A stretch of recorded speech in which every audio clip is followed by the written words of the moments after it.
Human waste removal and sewers aren't exactly the most pleasant of topics. Perhaps no other essential infrastructure is so reviled or, at the very least, ignored by the general population. But there's always been a bizarre fascination with what lurks in the tunnels below. Mythicized in film and literature with tales of romance, monsters, and mayhem, sewers have always captured our imaginations and fears. Rats and giant alligators are among the creatures believed to dwell in the sewers. But are the stories fact or fiction? We've been chased out of sewers by alligators in Florida. The crocodile was found in the network in a sewer about 30 years ago. And 10 years ago, this animal was still alive. He was in a zoo in the city of France. There have been sewers discovered in certain southern states that are just basically plugged up with snakes. The flow can't get down the sewer because there's so many snakes in the system.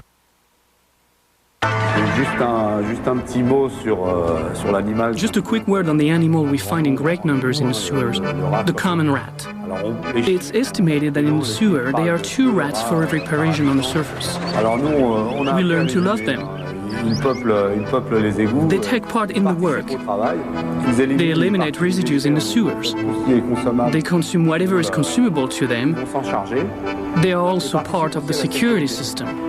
If you find yourself in the sewer and you see rats panicking, chances are there is the presence of gas or some other danger around.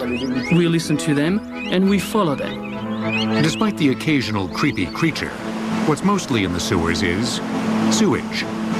Millions of gallons of the gross, smelly stuff that flows beneath our feet. But the earliest sewers, built over 5,000 years ago, were primarily intended to carry stormwater out of the streets to prevent flooding. Washing human waste away as well was just a happy byproduct.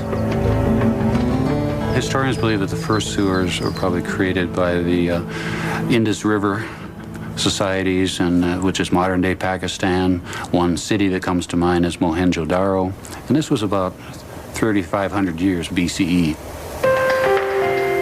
Learning from those who came before them, the ancient Romans employed elaborate drainage systems for storm and wastewater carriage. Around 800 BC, the industrious Romans built public latrines that often used water recycled from the adjacent public baths to move human waste. Built on a slant to make use of the natural force of gravity, miles of stone sewer drains carried the waste toward a main drain, which emptied into the Tiber River. This forward thinking could have been the start of something great. But by the 4th century, sanitation took a tremendous leap backwards into the Dark Ages. After the Roman Empire fell, people forgot about infrastructure, forgot about public works. It was more an age of survival, and if you lived in those times, you probably had a chance of living to 30, 35 years of age, and not much beyond. And the reason for your death would not have been war, but it would have been plagues and sickness that would have caused the deaths. One of the areas hardest hit by disease was Paris, France. Built on the ruins of the Roman city of Lutetia around the year 360. Long before it was the city of light, Paris was a city of blight. The early sanitation system was hardly a system at all. So the Parisians essentially dealt with garbage by using a process called tout à la rue, which basically means that they were discarding everything by throwing it out the window. Generally, they would call out gare à l'eau as a warning and essentially then throw it out onto the streets. Now, the streets themselves were not paved, which means that all of the refuse would essentially mix with the mud and turn into a rather bad-smelling edible muck that was consumed by dogs, pigs occasionally as well. Wastewater, storm water, all the waters went to the street, and they stayed in the street. If the slope was enough, this water flowed to the Seine River. In the late mid-1200s, to combat the foul odors and nuisance of street refuse, some roads were paved and had a gully for wastes running down the middle. But less sewage in the street meant more sewage washing directly into the Seine, the source of the city's drinking water. Rivers like the Seine have a natural ability to break down and assimilate harmful microorganisms found in human and animal waste. But as a growing population pushed the limits of a delicate ecosystem, the Seine became overwhelmed. Parisians consumed the infested water, disease spread, and many thousands died. Engineers looked to a potential solution to the city's sanitation needs: cesspools.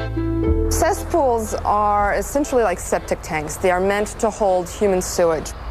Cesspools were mandated in 1539 as a response to the plagues that were essentially sweeping through town.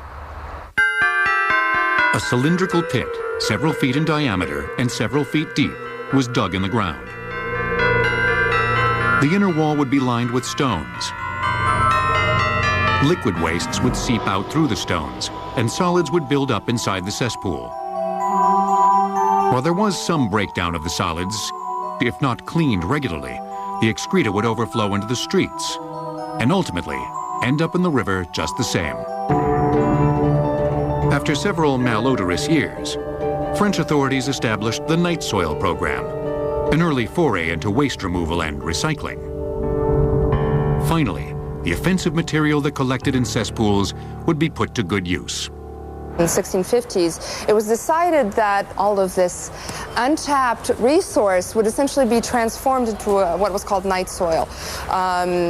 They would produce fertilizer by essentially composting the human sewage and also creating saltpeter, which was used in the manufacture of gunpowder.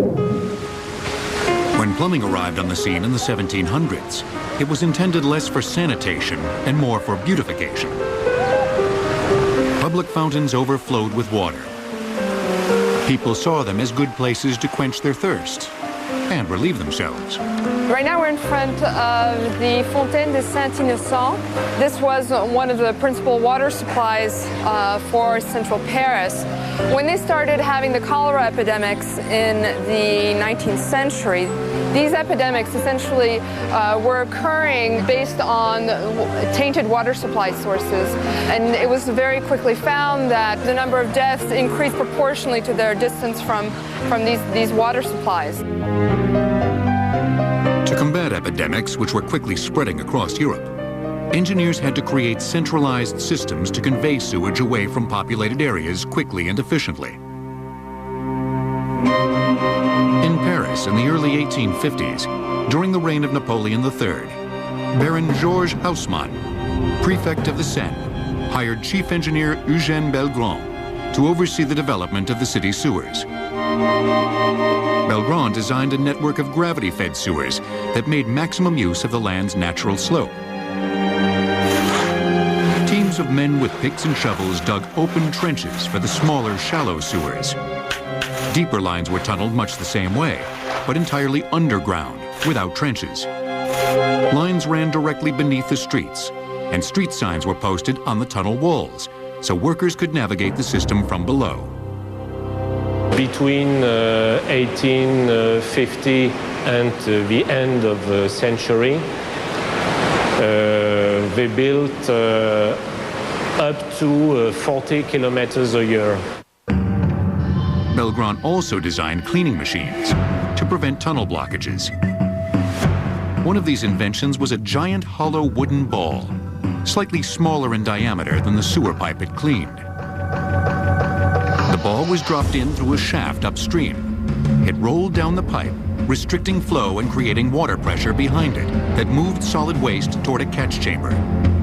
From there, the waste would be pumped out and transported away from the city. Another of Belgrand's innovations is still in use today, the flushing boat. It is used to clean the sewers and to remove the sand from the bottom of the sewers.